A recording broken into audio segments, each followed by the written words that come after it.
আমি কাঠিয়ার গেছিলাম একটা প্রোগ্রামে, আফসোসের কথা বলছেন মৌলানা এতদিন তো বাজারে অন্য অন্য জায়গাতে চুরি হতো যে মৌলানা এখন মাটি দিতে যায় তা মানুষ চুরি করছে। আমি বলছি হাজি ভাই মাটি দিতে যায় কি চুরি করবে যে ভাই কাফন নাকি? বলছে না, যে মাটি দিতে গেছে ওর পকেট থেকে পকেট মার হচ্ছে। একটা লোক 40,000 কি 45,000 টাকা নিয়ে হসপিটাল যাচ্ছিল, কেউ আত্মীয় ছিল অপারেশন হলটে, ওকে নিয়ে আসতো, বলছে যে জানাজা হয়েছে একটু মাটিটা দিয়ে দিয়ে পরে যাব, দেখছে তো পকেটে টাকা নেই। আমি তখন বললাম হইতে পারে ওর টাকাটা পড়ে গেছে।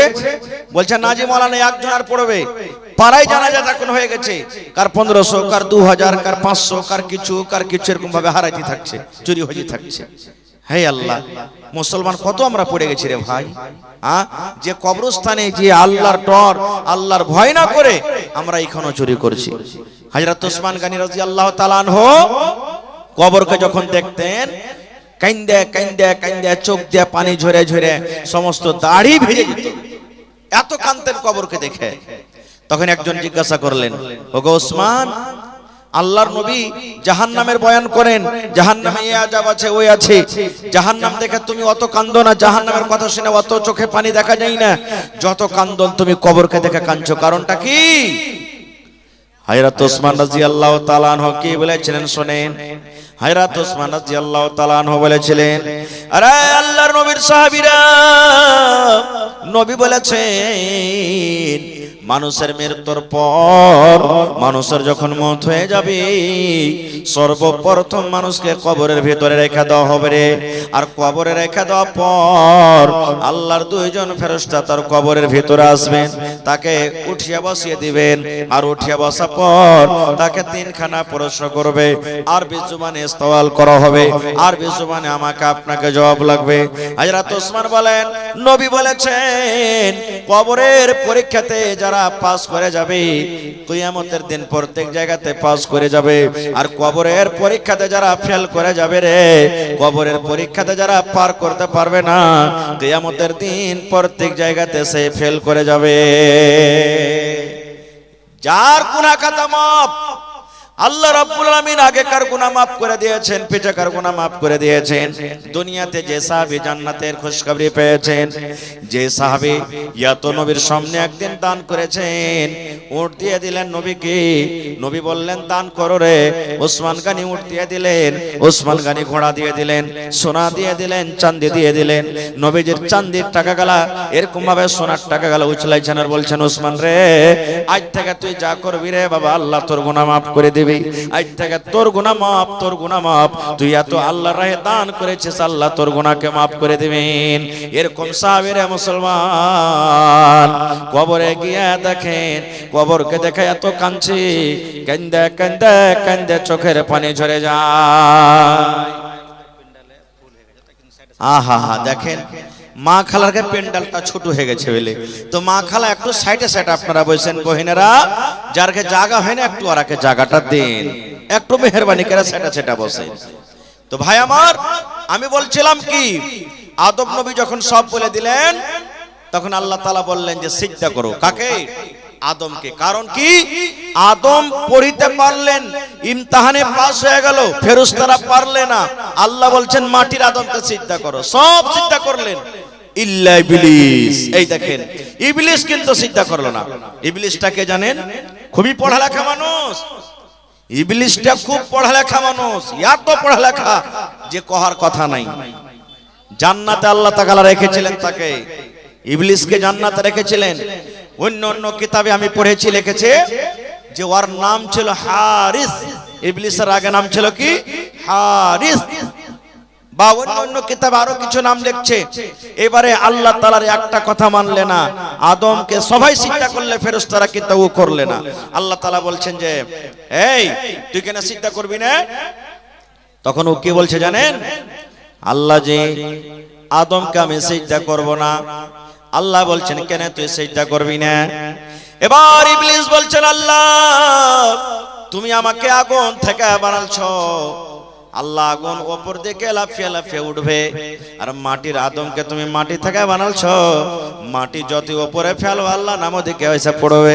এই জন্য আমি হলাম বড়, আমি কোনোদিন মাটির আদমকে সাজদা করব না, আমি বড়। এই যে অহংকারী চলে এলো ভিতরে ঘামান্ডি। হ্যাঁ, এখন দেখবেন না, একটা ধনী লোক যদি খালি থেকে যায় সবাই নেই কেউ কেউ, আর একটা গরিব লোক যদি খালি ওর মুখে মুখে যদি খালি তর্ক লাগিয়ে দেয়, মুখ সামিলা কথা কহা থথনা চিরে দিব, একটা দাঁত থাকবে না গোটা। বলে কি বলে না, আইল গরিব মানুষের আইল, ধনী মানুষের আইল পাঞ্জরে আছে। উপর দিক যখন যখন হাল ভাবে ফসলে 4 আঙ্গুল 5 আঙ্গুল করে চপেজি থাকবে। গরিব লোকটা যদি খালি এসে কহে, হ্যাঁ হে ভাই, আইলটা যদি কাটা সেটা নামিয়ে দিলে, হে ভাই লাঠি কাঁটা লিয়াই তবে, লাঠি কাঁটা লিয়াই, কত জমিদার হয়ে গেছে, 2 কাঠা জমি নিলে কত খুঁজছে। এই দেখেন আল্লাহ রাব্বুল আলামিন ঘামান্ডি দেখবে না, অহংকারী দেখবে না, দেখবে? জোরে বলেন। ওরে আল্লাহ, ফেরাউন সব থেকে বড় বাদশা, নিজে দাবি করেছিল খোদা আমি হলাম আল্লাহ রে, আমি হলাম আল্লাহ, আমি আল্লাহ, আমাকে আল্লাহ মানো। যারা যারা আল্লাহ মানে তাকে ভালোবাসে। এবারে একদিনকার ঘটনা, আসিয়া ফেরাউনের স্ত্রী আসিয়া হলেন, উনি বলছেন তুমি কি আমাকে আল্লাহ মানো না? এবার ফেরাউন বলে, ফেরাউনের স্ত্রী আসিয়া বলছেন আমি তোমাকে আল্লাহ মানি না। আসিয়াকে আল্লাহ এত ভালোবেসেছেন, আসিয়ার কথাটা আল্লাহ তাআলা কোরআনে লিখে দিয়েছেন, আসিয়ার তারিফ আল্লাহ রাব্বুল আলামিন কোরআনে করেছেন।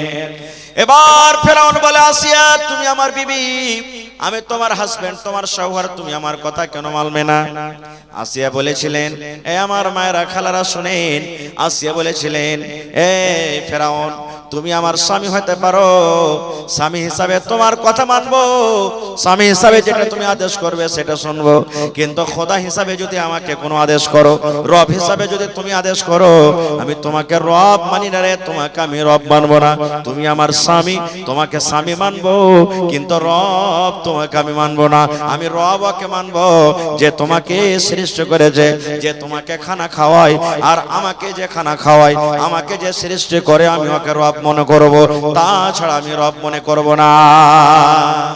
ঘামান এত করেছিলেন মুসা নবীকে মারো। লম্বা ঘটনা, ঘটনার দিকে আমি যাব না। মুসা নবী বানি ইসরাইলকে নিয়ে আর কমকে নিয়ে পালাইতে শুরু করলেন।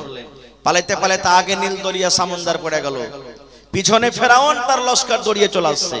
আগাদিকে সমুদ্র কেমন করে পার করবে, আর পিছন থেকে ফেরাউনের লস্কর, মধ্যখানে মুসা নবী এবং তার কম পড়ে গেছে। তার কমেরা বলতে লাগলো, মুসা তোমার কথা শুনে ভুল হয়ে গেল। বলছে কেন? বলছে মুসা ফেরাউনের দরবারে আমরা ছিলাম, ভালো ছিলাম, আরে কাজ করতে হচ্ছিল, পেটে কমসে কম 2টা দানা খেতে পাচ্ছিলাম না, 2টা পেট ভরে খানা পাচ্ছিলাম, কিন্তু এখন এমন সময় হয়েছে খানা দূরের কথা, এখন ফেরাউনের হাত থেকে আর জীবনটা বাঁচবে না। দেখো আগে সমুদ্র হয়ে ডুবে মরতে হবে, আর যদি সমুদ্র পার না করি ফেরাউনের হাতে আজকে আমরা মরে যাব। যেমন এই কথা বলা মুসা নবী আল্লাহকে বলছেন, মাবুদ আমি তোমার নবী, তুমি আমাকে আল্লাহ অপমান করিও না, আমার কমের ইজ্জত রেহাই করো। আল্লাহ তাআলা মুসা নবীকে বলছেন, মুসা রে তোমার হাতে যে খান লাঠি আছে আসা, ওই হাতের লাঠি তুমি বিসমিল্লাহ বলে পানিতে একবার মারো, যেমনই পানিতে মারবে পানি দুদিকে হটে যাবে, আর ওই সমুদ্রের মধ্য দিয়ে তোমার জন্য আমি রাস্তা করে দেব। সুবহানাল্লাহ, পড়েন জোরে করে সুবহানাল্লাহ। এই যে আমার যখন ইন্টারভিউ হয় তখন আমাকে পরীক্ষা করা হয়েছিল আল্লাহুস সামাদ, কয়েকটা পরীক্ষা, তার মধ্যে একটা আমাকে পরীক্ষা করেছিল গোটা পৃথিবীতে কোন এমন একটা জায়গা আছে যে সূর্য তাপ, সূর্য রশ্মি একবারই মাটিতে পড়েছে, তাছাড়া আর পড়েনি। কি এমন জায়গাটা আমাকে প্রশ্ন করা হয়েছিল। আমি বলেছিলাম ওই জায়গাটা হলো কি নীল দরিয়া। পড়া ছিল, জানা ছিল, নীল দরিয়া। বলছে কেমন করে? বলছে মুসা নবী দোয়া করলেন আল্লাহর কাছে, আল্লাহ ফেরাউনের লস্কর, ফেরাউন যদি সমুদ্রের রাস্তা না হয় আমার কমকে মেরে ফেলে দিবে, আল্লাহ আমার কমকে বরবাদ করে দিবে।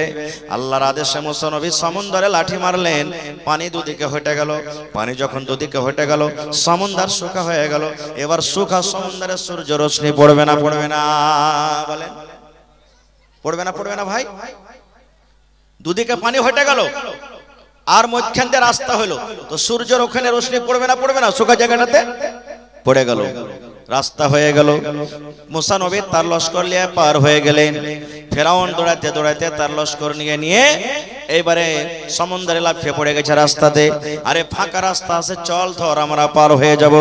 মোজ সমুদ্রে যখন গেছে, আল্লাহ পানিকে বলছে, পানি রে তোর কাজ হলে ডুবিয়ে দেওয়া, বহিয়ে দেওয়া রে পানি। এ পানি শোন, তোরা এক জায়গাতে হয়ে যা, এক জায়গাতে হয়ে যা, জড়ো হয়ে যা, রাস্তা বন্ধ করে দে, যেন মুসা ফেরাউন এবং তার লস্কর যেন হালাক বরবাদ হয়ে যায়। পানি জমে গেল, ফেরাউন ডুবে গেল। ফেরাউন হাবক ডুবক করছি, ফেরাউন হাবক ডুবক করছে। আল্লাহ কত বড় দয়ালু, আল্লাহ কত বড় রহমান রহিম। আল্লাহ বলছেন, ফেরাউন রে, জীবনে তুই এত গুনাহ করেছিলি, এত পাপ করেছিলি রে ফেরাউন, যদি ডুবার সময়তে একবার যদি শুধু আমাকে কথাটা বলতে, আল্লাহ জীবনে আমি খোদা বলে দাবি করেছিলাম, কিন্তু আমার খোদাই সব শেষ হয়ে গেল। আমি অহংকারী করেছিলাম, ঘামান্ডি করেছিলাম, আল্লাহ আমার ঘামান্ডি সব শেষ হয়ে গেল। আয় রব্বুল আলামিন, তুমি আসলে রব, তুমি আসলে রব, তুমি আসলে রব, তুমি আসলে আমার মালিক। আল্লাহ, আল্লাহ আমার ভুল হয়েছে, আল্লাহ তুমি আমার জীবনের গুনাহকে মাফ করে দাও এবং এই সমুদ্র থেকে আল্লাহ তুমি আমাকে বাঁচিয়ে নাও। আল্লাহ বলেন, এরে ফেরাউন, যদি তুই মুখ দিয়ে একবার এই কথাটা বের করতে, আমি আল্লাহ রাব্বুল আলামিন সমুদ্র থেকে তোমাকে বাঁচিয়ে নিতাম। নারে তাকবীর।